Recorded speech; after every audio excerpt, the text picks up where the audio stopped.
Hello बच्चों, मैं आपका दोस्त आपका केमिस्ट्री टीचर राजेश खोदरे एक बार पुनः एमजीसीआई के यूट्यूब चैनल पर आप सभी का स्वागत करता हूं।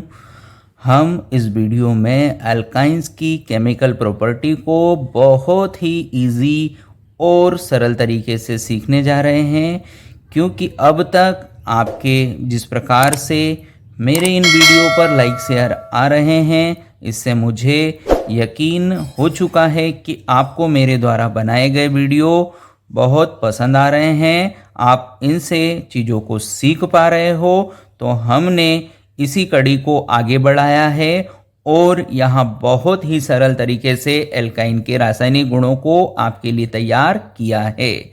ठीक, तो स्टार्ट करते हैं। रासायनिक गुण, केमिकल प्रॉपर्टीज। तो अल्काइंस के ऑक्सीकरण अभिक्रिया के रूप में हम सबसे पहली प्रॉपर्टी देखते हैं, ऑक्सीडेशन रिएक्शन ऑफ अल्काइंस। तो हमने सभी हाइड्रोकार्बन में सबसे पहली फर्स्ट जो केमिकल प्रॉपर्टी पढ़ी है वो उसके ऑक्सीकरण के रूप में पढ़ी है। और हमें मालूम है कि ऑक्सीकरण हम कई तरीके से देख सकते हैं, जिसमें हम सबसे पहला जो ऑक्सीकरण का तरीका देख रहे हैं वो है दहन, कंबंशन। और हमें कंबंशन के लिए एक सूत्र मिलता है जिससे उस श्रेणी के सभी कार्बनिक यौगिकों को हम कंबंशन कर उसका उत्पाद और कितनी मात्रा में बनेगा उसको देख सकते हैं। ठीक, तो एल्काइन का पूर्ण दहन का जो हमें एक सूत्र मिलता है वो है ये, जहां हम एल्काइन का सबसे पहले सामान्य सूत्र लिखते हैं CnH2n-2, और हमें एल्काइन के पूर्ण दहन कंप्लीट कंबंशन के लिए जो O2 चाहिए वो है 3n-1/2। ठीक, 3n-1/2 इतना हमें O2 लगेगा अगर हम एल्काइन का पूर्ण दहन कंप्लीट कंबंशन चाहते हैं। इसके बाद हम सब जानते हैं कि हमें पूर्ण दहन कंप्लीट कंबंशन के दो ही उत्पाद, दो ही प्रोडक्ट मिलते हैं, एक कार्बन डाइऑक्साइड और दूसरा जल। और यहाँ कार्बन डाइऑक्साइड जल कितना बनेगा यह हमें एल्काइन के कार्बन हाइड्रोजन से पता चल जाएगा। कि हमने कहा है कि जो भी अल्काइन का कार्बन है उसी संख्या में कार्बन डाइऑक्साइड मिलेगा, और जो अल्काइन का हाइड्रोजन है उसका आधा, उसका हाफ हमें जल का अणु मिलेगा। इस तरह हमारे पास अल्काइन के कंप्लीट कंबंशन का एक फार्मूला तैयार हो गया, जिसमें हम किसी भी तरह के अल्काइन को लेकर यहाँ मान रखकर काम पूरा कर सकते हैं। ठीक, अगला जो हमारे पास ऑक्सीडेशन है वो है अम्लीय तथा क्षारीय केमेनोफोर द्वारा, एसिडिक और बेसिक केमेनोफोर द्वारा। ठीक, तो अब हमें अल्काइन का दो अलग अलग प्रकार के केमेनोफोर लेकर ऑक्सीकरण करना है। हमने सबसे पहले क्षारीय केमेनोफोर लिया, तो जब हम एसिटिलीन का क्षारीय केमेनोफोर द्वारा ऑक्सीकरण करते हैं तो हमें ऑक्जेलिक अम्ल मिलता है।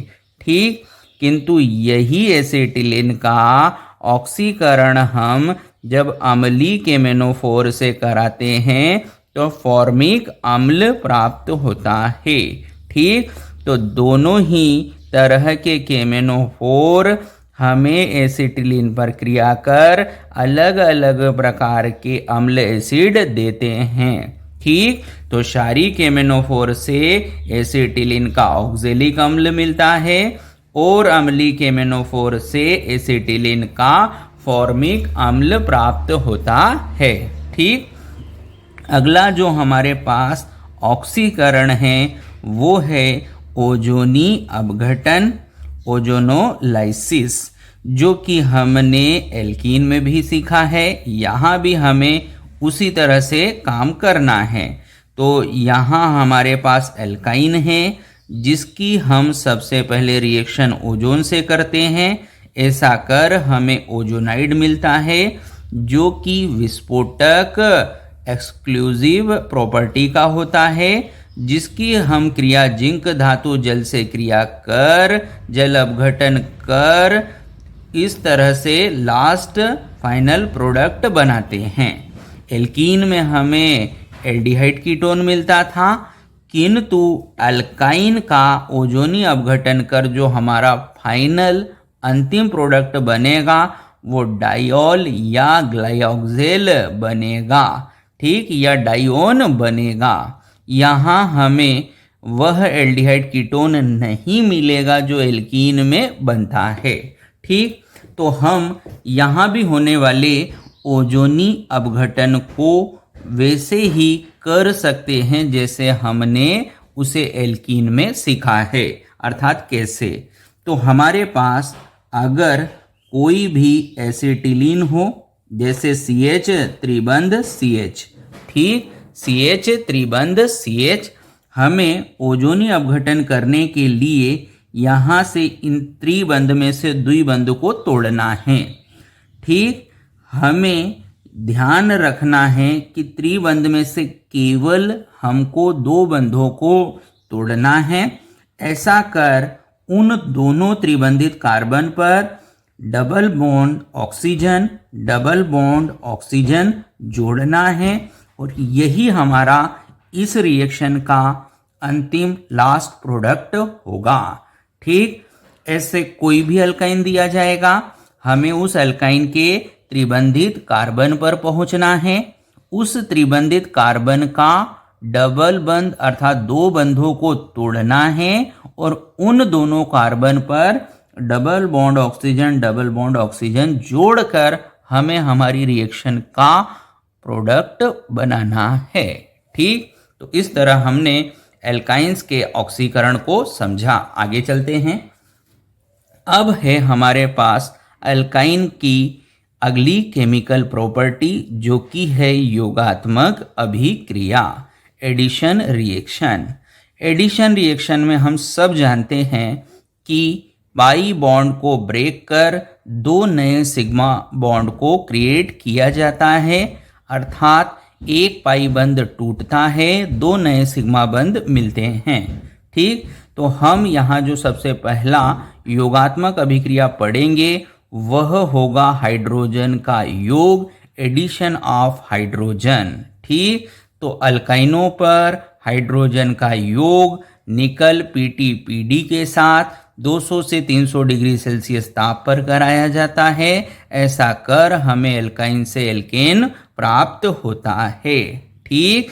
तो हम एल्काइन पर हाइड्रोजन का योग कर एल्केन बनाते हैं, ठीक। अगला जो योग है वह है हेलोजन का योग। हेलोजन का योग अर्थात एडिशन ऑफ हेलोजन। तो यहाँ भी हम अल्काइन पर हेलोजन की क्रिया कर 2 पाई बंधों को तोड़कर 4 नए सिग्मा के साथ हेलोजन को जोड़ते हैं। इस तरह हमें यहाँ हेलो एल्केन अर्थात एल्केन का टेट्राहेलाइड मिलता है, ठीक। तो हम एल्काइन पर हेलोजन का योग भी कर हेलो एल्केन बनाते हैं। इस तरह से हमने एल्काइन पर अब तक 2 तरह के लोगों का योग देख चुके हैं। अगला जो योग है वो है जल का योग, एडिशन ऑफ वाटर, जो कि मोस्ट इम्पॉर्टेंट है। मैंने यहाँ इस पर 3 स्टार लगा रखा है क्योंकि इसको सबसे अधिक एग्जाम में पूछा गया है।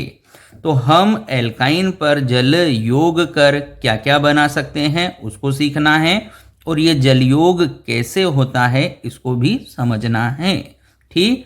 तो एल्काइन पर जल योग मार्कोनिकॉफ रूल से होता है, अर्थात जल में हमें 2 प्रकार का आयन मिलता है, एक तो OH- आयन और एक H+ आयन, ठीक। तो जल को अगर मैं तोड़ूं तो जल से हमें एक H+ आयन मिलता है और एक OH-। तो यहाँ हमें OH- आयन को उस बहुबंधित कार्बन पर जोड़ना है जहाँ हाइड्रोजन कम हो, क्योंकि यही हमें मार्कोनिकॉफ रूल में कहा गया है। ठीक, तो हम स्टार्ट करते हैं एल्काइन पर जल के योग को, जिसके लिए हमने एथाइन लिया, साथ में जल, और यह काम करने के लिए हमें मरकरी आयन को अम्लीय माध्यम में लेकर करना होता है। अर्थात मरकरी आयन और अम्लीय माध्यम का होना इस रिएक्शन के लिए कंपलसरी है। ठीक, अब स्टार्ट करते हैं। तो हमने यहाँ से इस एल्काइन का एक पाई बंध तोड़ा और ऐसा कर हमने एक कार्बन पर OH और दूसरे पर हाइड्रोजन जोड़ा, जिससे हमें बाइनिल अल्कोहल मिला। अब यहाँ हम जलयोग एक बार और कर सकते हैं, क्योंकि एक पाई बंध अभी और मौजूद है। अगली बार हमने पुनः जलयोग किया, वही मरकरी आयन अम्लीय माध्यम लिया और यहाँ से एक और पाई तोड़ा और हमने यहाँ एक OH और यहाँ एक H इस तरह से जोड़कर उत्पाद बनाया।